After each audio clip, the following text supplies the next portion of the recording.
At around 2100 hours on November the 5th, 2003, the Scotrail service from Dice to Edinburgh Waverley passed Delta 1002 at danger.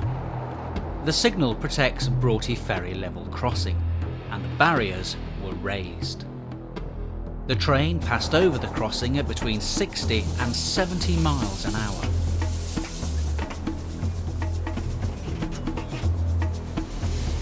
This was a bonfire night that Steve Foy would rather forget, but to help us find out what went wrong, he has agreed to relive the nightmare. I'm basically just looking at the speed of, looking at the brakes, hoping that it's going to stop. And you're sitting there thinking, stop, stop, stop, stop. It was a bonfire night planned that began the chain of events that nearly led to disaster. Someone set fire to the salt bin on Broughty Ferry station. At 20:35, the driver of a passing train saw smoke and reported the fire to the Dundee Signalling Centre. Doogie Hill was the signaller on duty at the time. That message is understood. You are reporting a fire on the downside platform at Broughty Ferry station. Thank you for that. I will advise emergency services and network rail control. Signaller out. I was on duty. I received a call from a train driver that he informed me there was a fire at Broughty Ferry station. I acknowledged the receipt of his message and put on my monitor to see it, and I could see a glow within the station. Then phoned the 999 emergency call, which goes through via our control, and advised them of the situation there. I also advised them that the line would be blocked, 2 trains, so therefore, you know, the fire staff would be okay to go on the line and whatever. I then phoned Carnoustie signal box and advised him of the situation. He told me he had a train approaching, which was 1 Bravo 47. He asked me if he wished to stop him. I asked him would it result in, you know, throwing the signal back in his face, and he said yes. I said no, let him run, because I have a stop signal in rear of Broughty Ferry crossing, and the train will stop there. Carnoustie signal box, signaller speaking. 1 Bravo 47, he's just passing me right now. Do you want me to put Charlie Alpha 18 back to danger? No, okay then.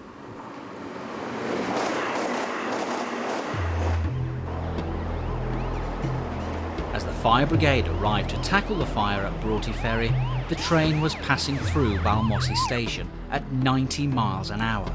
It was now that Steve Foy got his first indication that something was wrong. Signal Delta 1002 Romeo was showing a single yellow. He immediately placed the brake controller into step 3, then moved between steps 2 and 3 for about 17 seconds. The speed wasn't coming down as fast as it should have been. I knew before I passed the yellow that if the next signal was red, I was to stop. Once it was an emergency, you feel it jerking. You can feel it gripping, you can feel it when it gets a grip and when it doesn't. And you're also watching the WSB light out like the corner of your eye, and you can see it flickering. You know you're struggling. I knew I was in trouble. Reckon roughly I must have been at least 70 miles per hour when I passed this red. Saw the red approaching and knew I wasn't stopping. Knew. Not even going to be close to stop.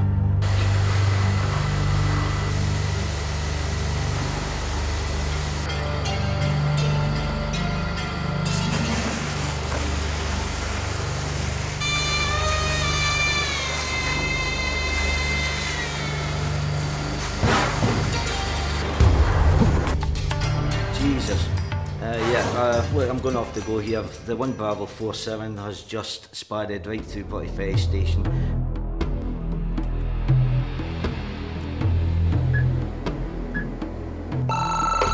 Dundee box signaller. Hi, hello, signalman driver of 1 Bravo 47. Ah yes, go ahead driver, 1 Bravo 47, over. I've just went past the red there and right through Broughty Ferry, over. That is understood. You realise you have spaded through Broughty Ferry station. Please bring your train to a control stop and then come back to me on the phone. Is that understood, over? The honest truth was I never seen really a lot ahead. Seen the station.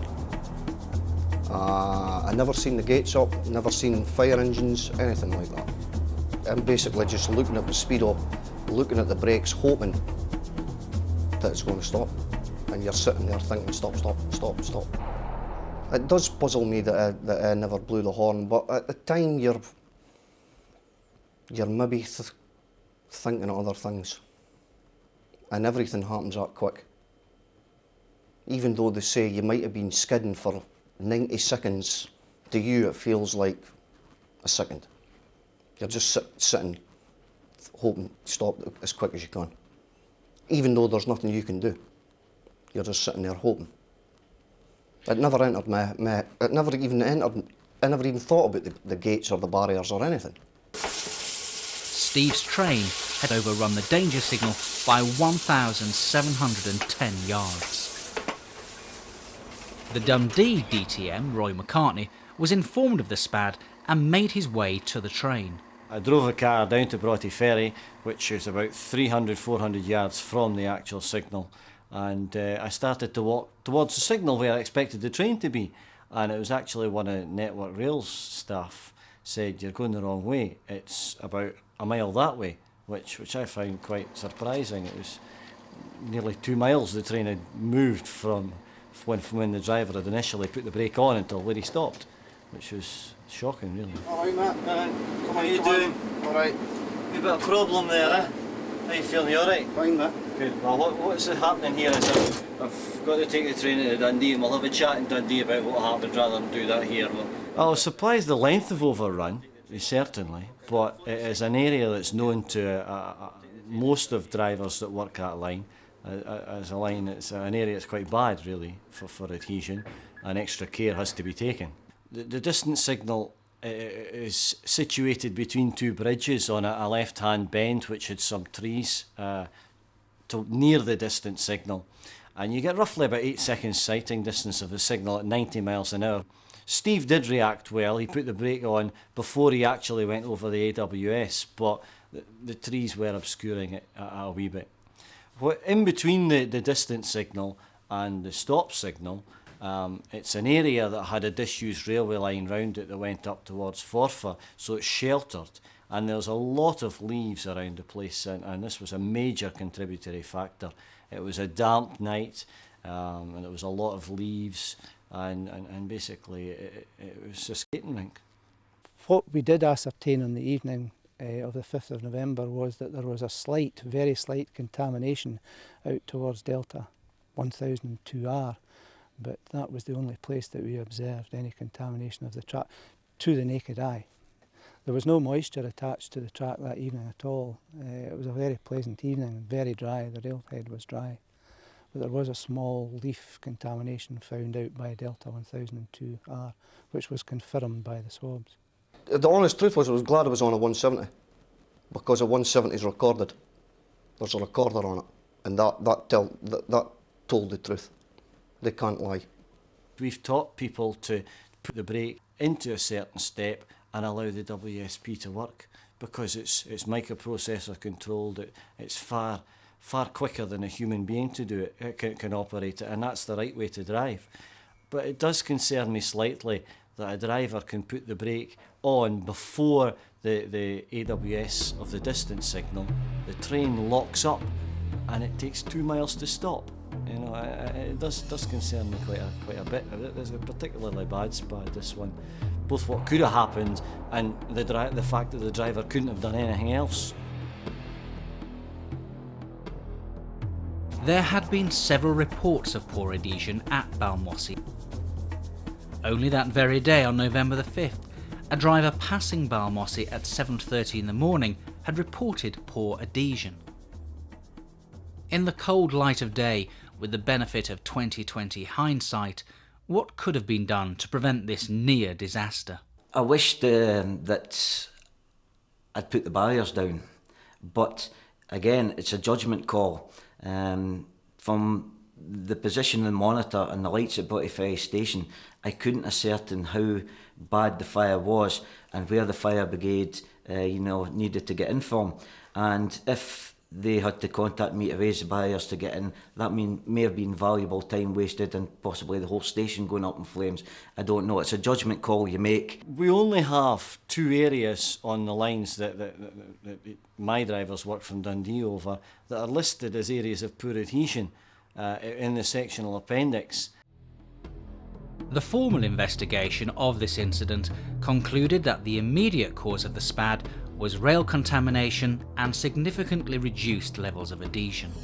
The report found that a contributory factor was the infrequency of trains being brought to a stand at Delta 1002, and the fact that the area is not listed as a potentially low adhesion site.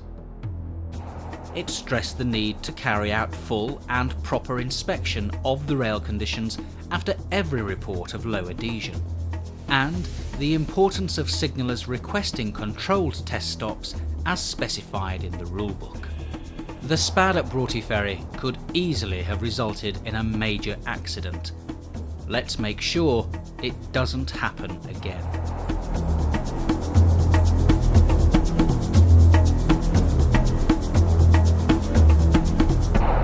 In the second part of this programme, we'll summarise the actions to be taken by drivers, signallers and MOMs, as specified by the rulebook.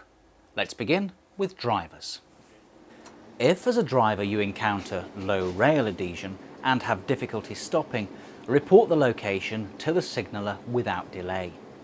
If the area of difficulty is already listed in the sectional appendix, you still need to report it if the rail condition is exceptionally poor. Use your experience to make this judgment. This is a driver at 1 Tango 12. Are you receiving me over? Following trains will be stopped and cautioned until the line has been inspected or treated. Once this has been carried out, you may be asked to make a controlled test stop. If so, brake the train to a stand using your normal braking technique for the prevailing weather and rail conditions. Once the train is stopped, report the result to the signaller. Let the signaller know whether you consider the rail adhesion to be exceptionally low. Now let's look at the response to the driver's report of low adhesion. As a signaller, you have to take into consideration some physical and geographical factors. If the area of low adhesion is on the approach to a stop signal, you'll need to inform each driver of the circumstances, unless, of course, the signal is cleared to a proceed aspect. If there's a manned level crossing within the signal overlap, you must close the crossing to road traffic before the approach of each train, even if you intend to stop the train at the signal. If there's an automatic level crossing within the signal overlap, select the non-stopping mode if there is one. If there's a station platform and the approaching train is booked to stop, make sure the driver is warned. If the train is normally routed into a dead-end platform, don't use this platform in these circumstances unless you have no alternative. Where you have to route the train to a dead-end platform, the line must be treated before a controlled test stop can be carried out. In every case, you must continue to caution trains until the line has been inspected and, if necessary, treated. Once the affected railhead has been treated, you'll need to request a controlled test stop to ensure that normal adhesion conditions have been restored. Finally, let's turn our attention to the Mobile Operations Managers, or MOMs as we call them. As the MOM, you'll be called to the site of reported low adhesion to carry out an inspection. Make sure you have the full details from the driver's report so that you inspect the right part of the line. If the driver has reported the problem to be on the approach to a station, for example, don't forget that this could mean anything from 1 mile to less than 100 yards in rear. Look for contaminants on the railhead. It could be leaf mulch, grease, oil or some other substance. If it's nothing as obvious as this, take a swab test. Don't forget to take swabs at regular intervals all the way from the break-in point to the stopping point, and clearly label each swab by mileage or some other identification of location. In every case where a SPAD or station overrun has resulted from reported low adhesion, it's vital that you take swabs. Once you've carried out your inspection, report your findings to Network Rail Control. They'll advise the signaller accordingly. In 2003, between the beginning of October and mid-December, Network Rail Scotland received 411 reports of low rail adhesion. As a result, we've set up a training programme for MOMs and other key employees on the proper procedure for swab testing. We're encouraging drivers to discuss low adhesion issues at team meetings and to bring forward this information to Network Rail for action. We're reviewing vegetation control on a yearly basis. In the case of the section between Balmossy and Broughty Ferry, removal of vegetation has already commenced. Recognising that the area has special environmental problems associated with its proximity to the Firth of Tay, both the up and down lines approaching Broughty Ferry have been designated high risk and will be added to the sectional appendix.